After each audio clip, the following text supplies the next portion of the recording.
Hello and welcome to Bryant Stratton Live. I'm Kelly Mariani of Bryant Stratton College Career Services.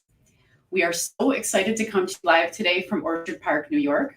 This is Bryant Stratton College's first live stream event, bringing together viewers from YouTube, Facebook, and LinkedIn to learn more about the fields of occupational therapy assisting and physical therapist assisting.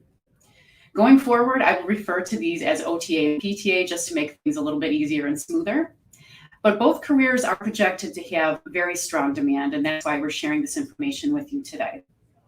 The Bureau of Labor Statistics has classified both OTA and PTA as bright outlook occupations. This means that both occupations are expected to have greater than 8% growth in openings over a 10-year period of 2019 to 2029. So we thought, what better way to help us learn more about these fields than talking with those who work as OTAs and PTAs day in and day out. We have a panel of 4 graduates of our OTA and PTA programs joining us today from Wisconsin to New York, sharing stories of why they chose to work in these fields and what a day in the life of an occupational therapy assistant or a physical therapist assistant looks like. We'd love to see where you're joining us from today, so let us know in the comments section below, and you'll qualify for a $500 special event grant for our September semester. We won't have time today during the live stream event to field questions, and we are fairly limited to about 30 or 45 minutes, but we will provide contact details at the close of the event for anyone who is seeking additional information. So let's get started by meeting our panel of OTA and PTA graduates of Bryant Stratton College. So panelists, if you will give a little wave when I say your name and introduce you. And first we have Alexis Tando. Hi, Alexis. Alexis is a 2019 graduate of our Greece campus OTA program in Rochester, New York. And Alexis is working currently as a certified occupational therapy assistant at the Rochester Center for Rehabilitation and Nursing. Alexis is also continuing her education, so she'll tell us more about that shortly. We have Abby Brown. Abby is a 2020 graduate of the OTA program at our Wauwatosa campus. She works currently for CESA 5. She provides therapy services in a school-based setting, so Abby will tell us more about that. And we have Danielle Martzoff. Hi, Danielle. A 2018 graduate of our South Towns campus in Orchard Park, New York. Abby completed the PTA program and works currently at Buffalo Rehab Group as both a physical therapist assistant and an assistant office lead. So kind of a hybrid role, right, Danielle, that she'll tell us more about shortly. Yep. And last, but certainly not least, we have Andy Nowak. Andy is a 2019 graduate of the Syracuse campus PTA program. She works currently for PACE Central New York as a physical therapist assistant. So welcome to our panelists, and thank you so much for taking time out of your day to join us. So to get started, we want to know more about what led you to the fields of OTA or PTA. I've gotten to know these panelists very well over the past couple of months, and clearly they all made the right career choice when they chose either occupational therapy assistant or physical therapist assistant. So tell us a little bit more about what drew you to those fields initially. Why don't we start with Alexis from the OTA perspective?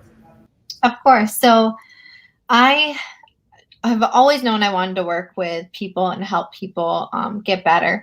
And actually, when I was younger, I had some medical issues. So I never had the opportunity to actually work with a physical therapist or an occupational therapist, but I had lots of nurses and things like that. And I knew nursing wasn't really my forte or what I wanted to get into.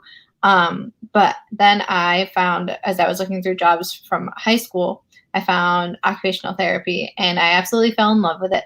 It really showed me you can work with people and help them get better through the meaningful activities that they love to do. And I just fell in love with that aspect of the job. And I applied to Bryant Stratton, and here I am working as a COTA.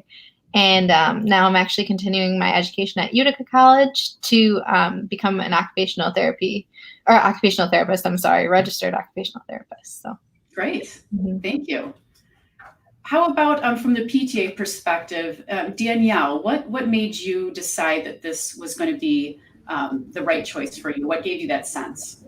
Yeah, so I started out actually attending Edinburgh University and getting my bachelor's degree in teaching health and phys ed. And I did that for a little bit, and it was time to get my master's, and I grew into loving to help people, but just like on a one-on-one kind of situation. And I ended up going to physical therapy, and one thing led to another. I learned a little bit about more of the profession there. And I ended up going to Bryant Stratton to pursue my degree in getting a PTA. And I think that my background in teaching and health and phys ed kind of connected fully with it. So it was a good choice for me to head into that direction. Interesting. Yep, that makes a lot of sense. Mm-hmm. How about circling back to Abby to hear another perspective on why you chose the OTA profession?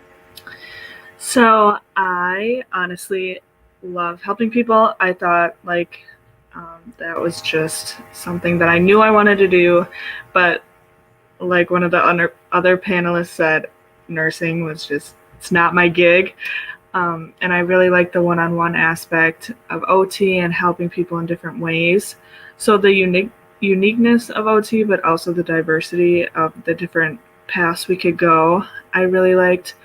I did want to go right for the master's at first, got waitlisted at a couple schools, and then I was like, okay, I still want to be in this profession, so I went for my OTA, graduated with that, and now I am also actually in the bridge program, continuing my education to get that OTR license. So I've come for full circle, that's for sure.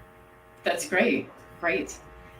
And finally, how about Andy? A little bit about your backstory, kind of an interesting way that you took one career and moved it into physical therapist assistant.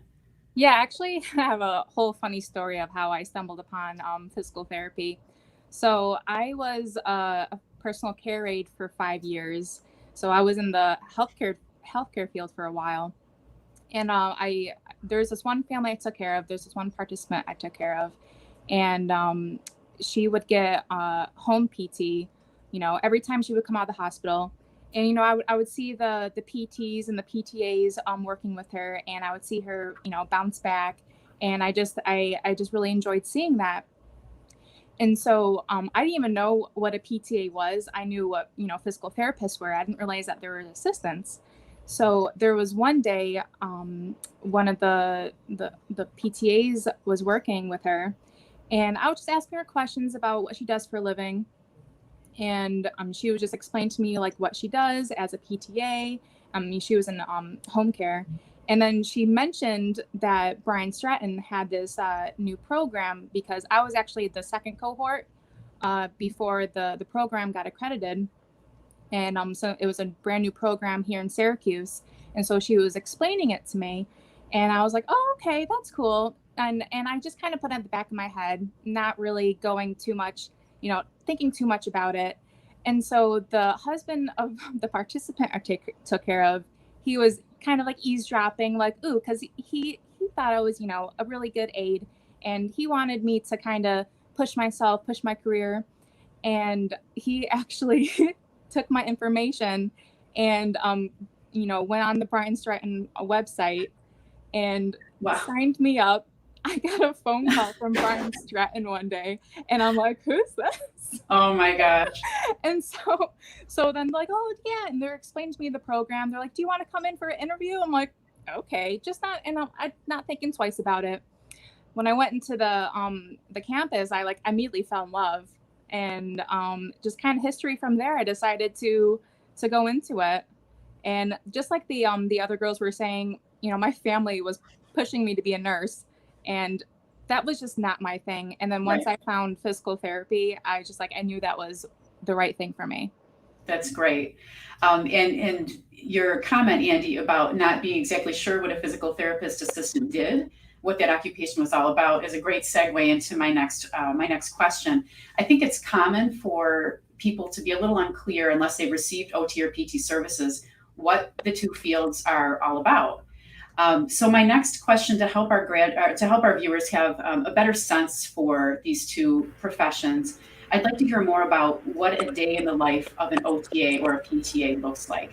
So why don't we go back to Abby for the OTA perspective. Abby, I know you provide services in a school-based setting.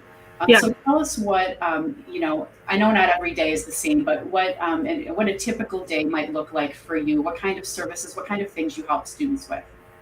Yeah, so I work with about 7 to 10 kiddos a day. Sometimes I'm in their classroom with them, helping them just stay sensory-wise, like integrated while they're in the classroom, because we're really about that integration and keeping the kids in the classroom. That's a big thing we want to do, to keep them as independent as possible, which is really like a core thing of occupational therapy itself. But when we do take them into our room, it's fun. We do a lot of like shapes and letters, and whether that's tracing the letters or matching them, my kiddos' intellectual disabilities are all over the place. And I work with ages 3 to 18. So obviously every kid is different, and that's what makes it fun. It challenges me to keep it interesting for all of them. And we do a lot of like life skill things too, just like zipping zippers, tying shoes. And then with my high schooler, he wants to work in an office, so we do just office skills as well. So not just because you're in a school doesn't mean you're just doing like handwriting and things like that. There's a lot of other fun, unique things that we do to keep it interesting. So kind of like the activities of daily living could be buttoning a shirt, tying a shoe, utensils, things like that the children need assistance Yep, with. absolutely. Yep. Interesting. To switch gears a little bit to PTA, Andy, can you paint a picture for us of what a day at Pace Central New York looks like for you as a physical therapist assistant? Yeah, of course. So since we're part of the PACE program, we're all about interdisciplinary communication. So every morning we have meetings. Actually, throughout the day, we'll have meetings with the whole interdisciplinary team, which is, rehab. You have your providers, you have the home care nurses, dietitians, TR, the whole works. And then, after that, we get a sense of, what participants may need, special attention either that day. And I have a schedule of participants that come in and into the gym. I'll work with them with, strengthening with them, helping them build their endurance, a lot of balance, because we see that a lot. We see a lot of falls, especially over the past year. A lot of participants that in our program had a decline in mobility. And since I work at a day center, we've had it closed last year, or at least that and reduced census. And a lot of participants were confined to their, they didn't want to really go out of their apartments or their houses because, they're trying to quarantine themselves. And we noticed such a decline in mobility with a lot of people. So, over this past year, I've just been really helping everyone build up their endurance. And sometimes we have to make home visits. So if the participant falls, per se, we have to go over there, check out their environment, see, maybe how they fell, provide fall prevention interventions for them. And so it's more than just, working with them on like strengthening and teaching them how to walk.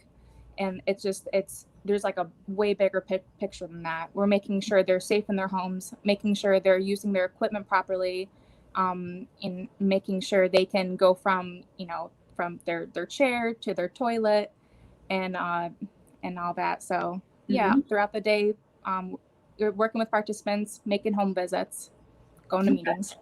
Absolutely. Yeah. Very diverse range of things and types of clients. I know there are types of patients that you see. Let's move back to OTA. Alexis, I know that you work in a rehabilitation, a nursing and rehabilitation type of setting. So tell us what kind of, activities of daily living and those sorts of things you assist those patients with. Yeah, of course. So I'll go in the morning, I'll get my schedule, and usually I have it depends on like how long our treatment sessions are, but I could have up to like 10 or 11 patients a day. And I try and schedule my day. I like the way my facility does it, where I can kind of make my own schedule based on the people I see. So if I have longer treatment sessions, I'll try and get them done in the morning, because then I have the opportunity to really work on the activities of daily living or the ADLs with these patients. And I can do something like a shower with them, or help them get dressed, help them get ready for the day. I even have some patients that need help with feeding and things like that. So I'll have breakfast with them and help them use their utensils. I'll also, usually in the afternoon, I'll take people down to the gym and we can work on things. It's a little similar to PT. Sometimes we do overlap with our activities, but I like to think of the difference as ours is a little bit more functional. We really try and tailor it to that person's specific needs in order for them to get home. So we might work on some balance things, but also like even we have a washer and dryer in our facility, so we help them use that, or even the stove, and just really functional tasks with them throughout the day. That is a great explanation. That's a great breakdown of the differences between the two. That's really helpful. And then we have Danielle with sort of an interesting role as a PTA. It sounds like you have a bit of an administrative role in addition to providing PTA services. So tell us a little bit about that. Yeah. So at Buffalo Rehab Group, we are an outpatient therapy. So I see a wide variety of patients, anywhere from post surgeries, or they just have a nagging shoulder pain that they want to kind of get help fixing.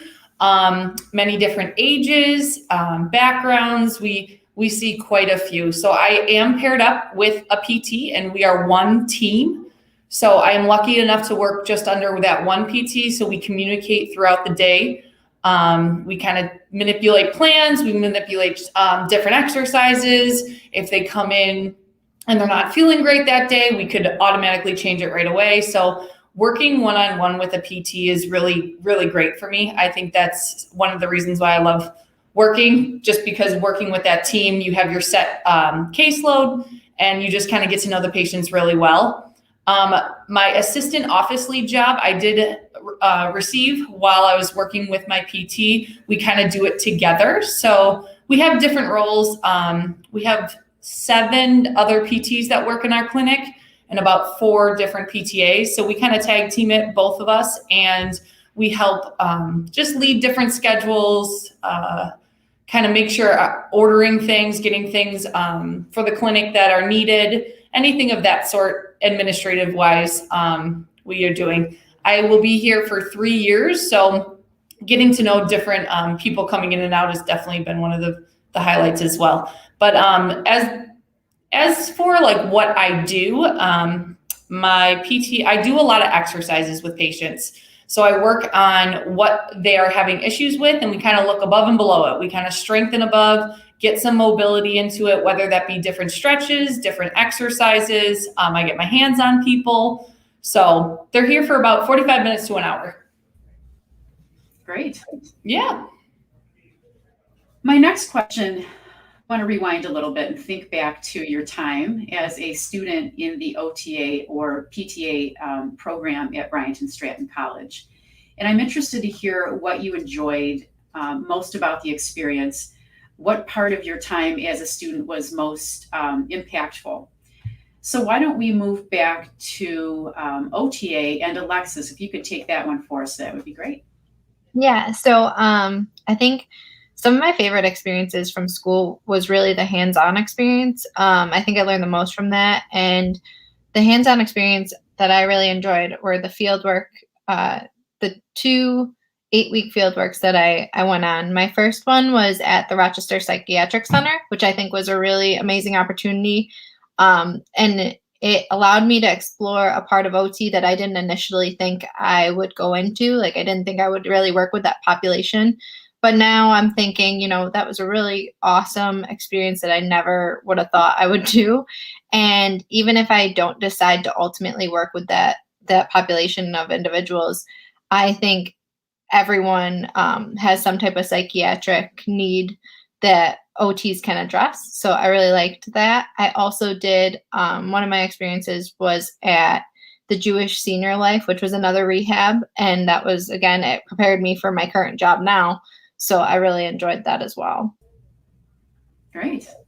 I know that the field work is really interesting and diverse, right? There's a couple of different fieldwork experiences you have and in different specific settings, like a school-based setting and as you mentioned, a psychiatric setting. So that must be a really sense what it is that you wanted to do. Yeah.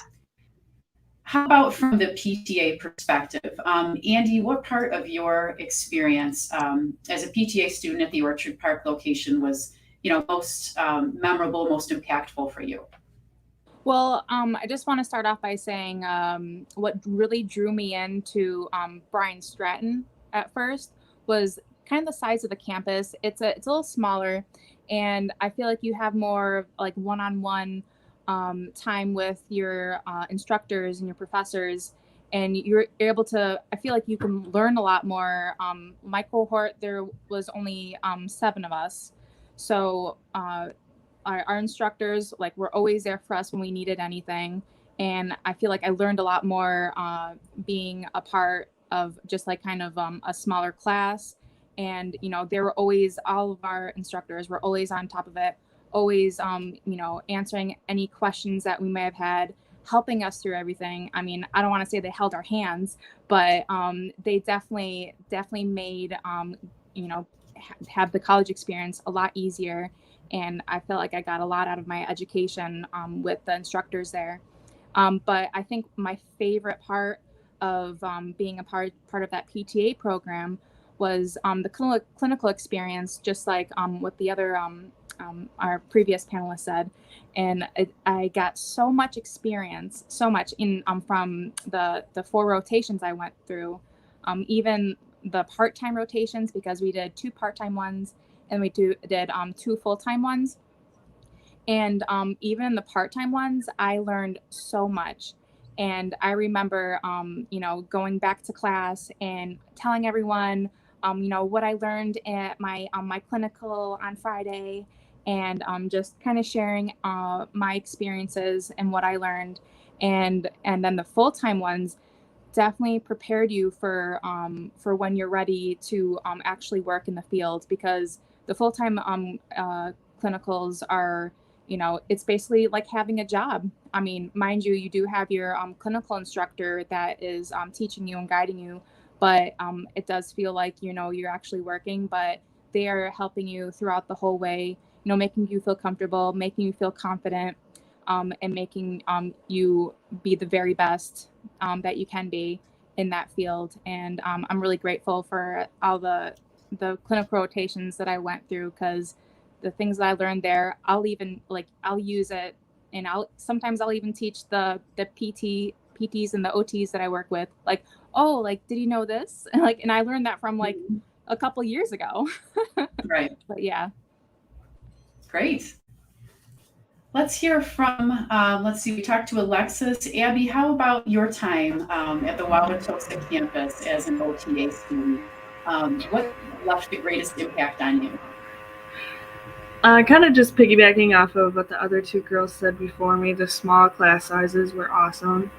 I really felt like I got a lot out of that, and the professors were super approachable. There were only 5 in mine, so you got to know your classmates, and just having so many different life experiences at that point, the 5 of us really came together and helped each other out.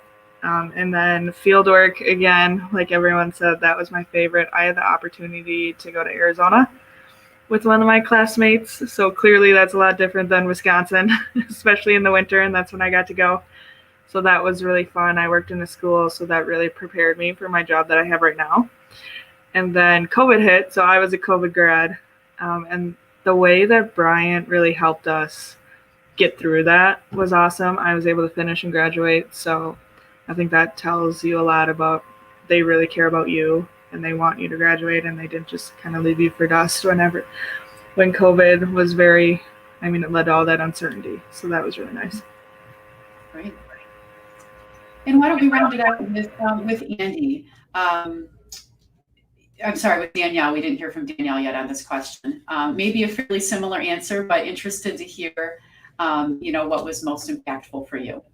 Yeah, I was trying to do something different. And I guess the only thing I could really say, other than what the girls have already mentioned, I was a non-traditional student. I was a little older, And I felt that Bryant really worked with me to make sure that I could work as well as get my degree in a timely manner.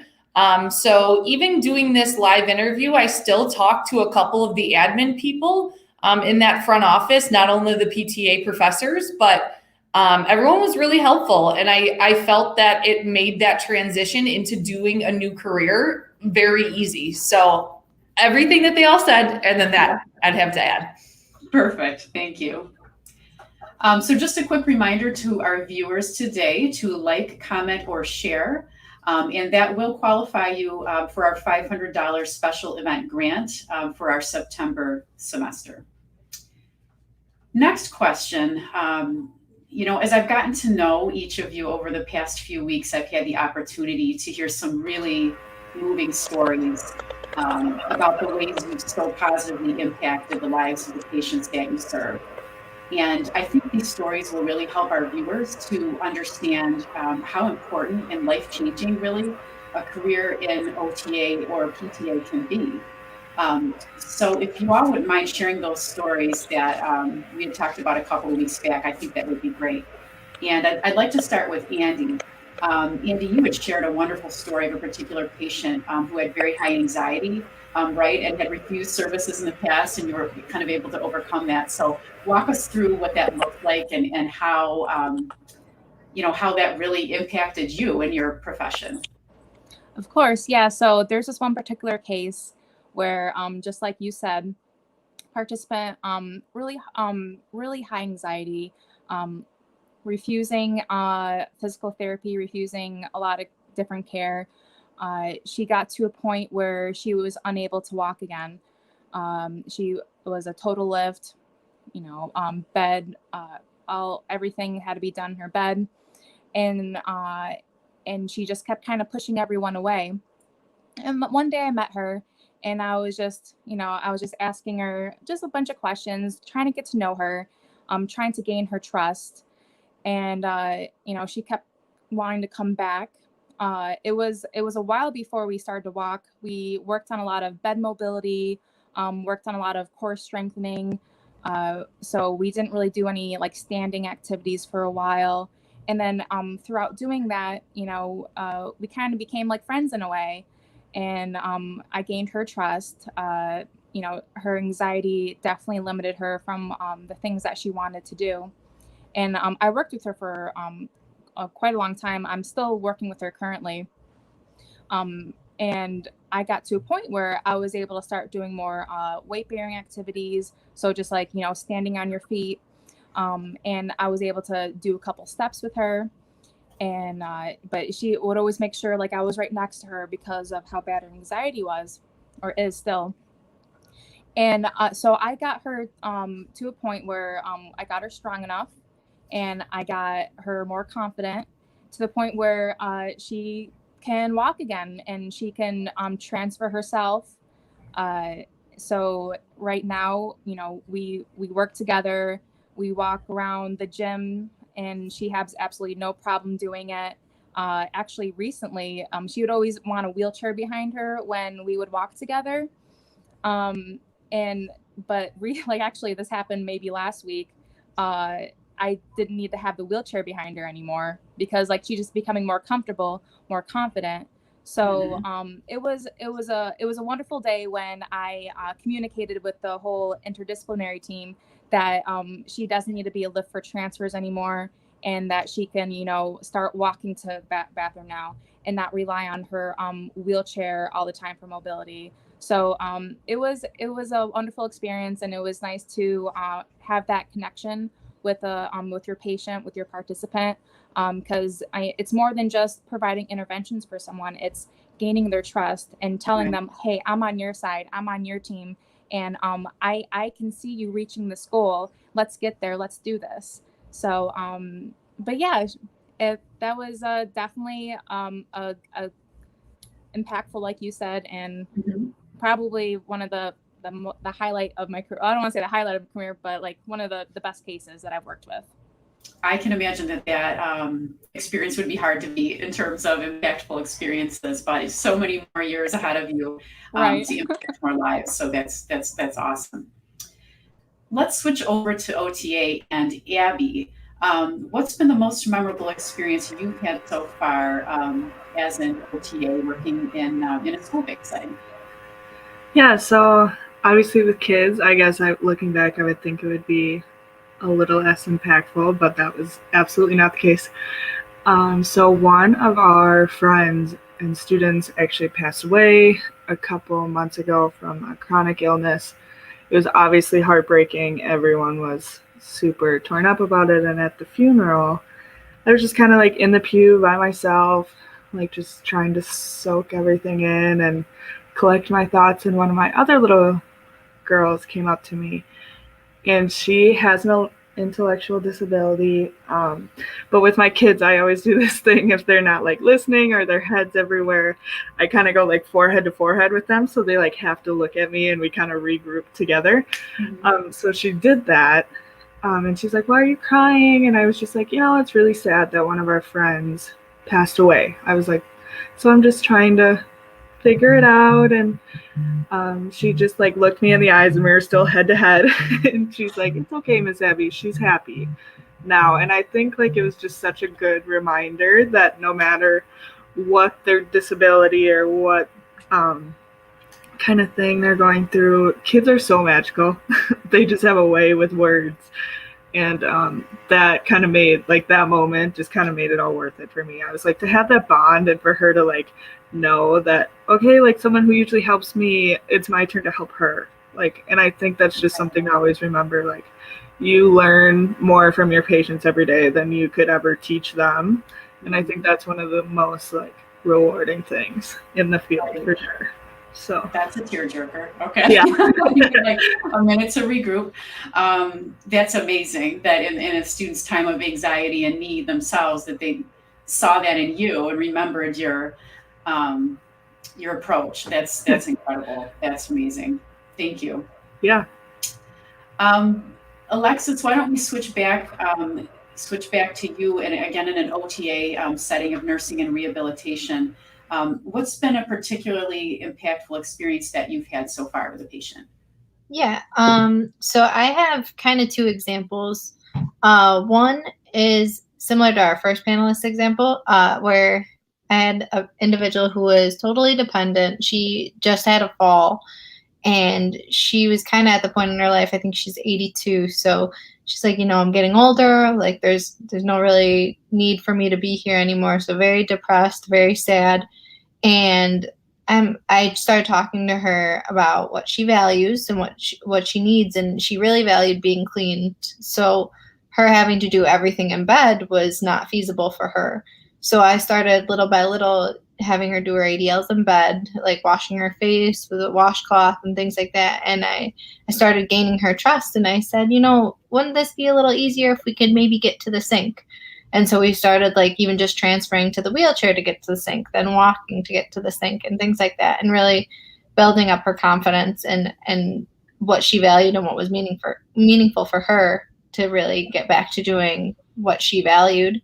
And now we're actually planning on a discharge when originally we thought that she was going to be long-term care. So it was really awesome to hear that, her family is like willing to do the little help she needs, which now she's pretty much independent. She just needs a few minor like grocery shopping type of things. But so that one's really valuable for me. But also I had a nonverbal patient who was when I first started at this facility, and I was really skeptical because I didn't have a close relationship with him yet. And just going into his room, he has significant dementia, later stages, and nonverbal and everything. And I walk into his room and he was a little standoffish. Like, there's a strange lady. I have to wear a mask when I go in because of COVID. Strange lady coming into his room. I introduced myself, and I noticed that he had some Navy pictures and like a Navy blanket on his bed and things like that. So I started asking him about that, and his face like lit up that I just even, approached him and like made that connection with him. And he proceeded to get a photo album out of his desk and show me pictures. And like, even though he couldn't speak, he was like tapping me on the shoulder and telling me to look at all these pictures. And it was just so amazing that I could have that communication with him without saying any words. And I was able to bring him down to the gym, and he trusted me enough to do that. So it was really an amazing moment right there. Wow, wow, wow, wow. So many of these stories tie to that personal connection with your patients. You know, I think about all the physical activities that are a part of these roles, but really that personal connection and the rapport you build with the patients is really amazing. Thank you. Mhm. Danielle, how about a particularly impactful experience that you've had in your time as a PTA at Buffalo Rehab Group? Yeah. I think in general, the most rewarding for me is getting post-operative patients. So you see them the first time and say for a knee, for an example, they can barely walk into your clinic and they're in a lot of pain. So they probably don't really want to come because they don't really want anyone touching them. And as you know, learn to trust each other and kind of work with each other and get to know what's working for them and what's not working for them, and then kind of just seeing them 3-4 months down the road and seeing them walking and going back to normal life. Because again, in an outpatient setting, they see me for an hour and then I don't see them for 2 or 3 days. So they have lives outside of it, and like just letting them know that it's going to get better, and that having them come back time and time and watching them progress as life is still going on. So they're making it a priority. It is really rewarding, and you'll be surprised how much they like coming.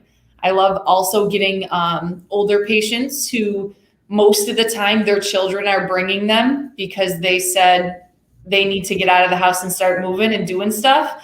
And at first they really don't want to come, but you really appreciate, you know, the movement that they are giving. And it's just really nice to see as they start trusting you and things go well, that they keep coming back time and time.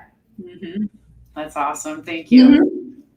Mm-hmm. Well, these are incredible examples of the significant and positive impact that OTAs and PTAs have on the quality of life, you know, of the patients that they serve. So I hope these stories have really resonated with those of you that were tuning in today. For our last question, I would just like to ask the panelists to share any advice they have for some of our viewers or listeners who might be considering a career in OTA or PTA. So why don't we start with Alexis? What advice would you give to someone who's listened today and thinks that pursuing an education in OTA might be right for them? Really, all you need is a passion to help others. I think even if you're in another career right now, those skills that you've gained from that career choice can certainly carry over to OT, because OT is really anything and everything. There are a multitude of populations you can work with, and you just kind of find your niche as you go along. So really, all you need is a passion to help others. I think some of the coursework, I'm not going to lie, is a little challenging, especially like anatomy and physiology, things like that. But as the girls have said, the teachers there are amazing, and they want you to succeed. They want to help you get through this program, because we need more good OTs and PTs out there. So Great. And how about from the PTA side, Andy? What advice would you share with someone interested in starting their education in physical therapist assisting? Well, I don't know if I have advice per se, but if anyone's looking into like the healthcare field, I think, you know, a PTA program, OTA program, and any like rehab setting, I think is like the most rewarding job in the whole healthcare field. Not to be biased, but just all the things we do. The improvements that we see with our patients, our participants, that alone is just really worth looking into. And just maybe the advice I can give is, you know, if you are considering any sort of like healthcare career, just give, you know, Bryant Stratton like a little peek and just see what we're all about. And maybe, because like at first when I got the phone call about Bryant Stratton, I didn't think much about it. But once I went into the campus, I instantly knew this is what I wanted to do, because you know, sometimes, you know, when you go somewhere, you know it's right. You just know this is where I'm meant to be. So I guess my advice would be just, you know, just go for it. Just go to the campus, take a tour, and you might be surprised. Great. Thank you. Thank you so much, Andy. That brings our alumni panel discussion on OTA and PTA to a close. Thank you so much to our panelists, Abby Brown, Alexis Tando, Danielle Martzoff, and Andy Nowak for taking time out of your busy days as OTAs and PTAs to share your stories with us and really help us get a better picture of these important professions. It's clear to see the impact these careers have had on the lives of you all, and also on the patients that you serve in your communities. So thank you for all that you do and for sharing with us today. This panel discussion has been recorded and will be available on our Facebook and LinkedIn pages, as well as our YouTube channel. So again, please feel free to share or listen again, share with someone you know who might be interested in a career in OTA or PTA. So we just have a few pieces of information that we want to share with our viewers before we come to a close. As we mentioned, we do have a contact number for those who have questions, though we didn't have time to field those today. And that number is right here on the screen, 888-836-9748, or of course you can visit the bryantandstratton.edu website. And here's the campus locations where we offer OTA and PTA in New York State, Ohio, and Wisconsin. And don't forget, for those of you who participated today, a $500 special event grant is available for our September semester.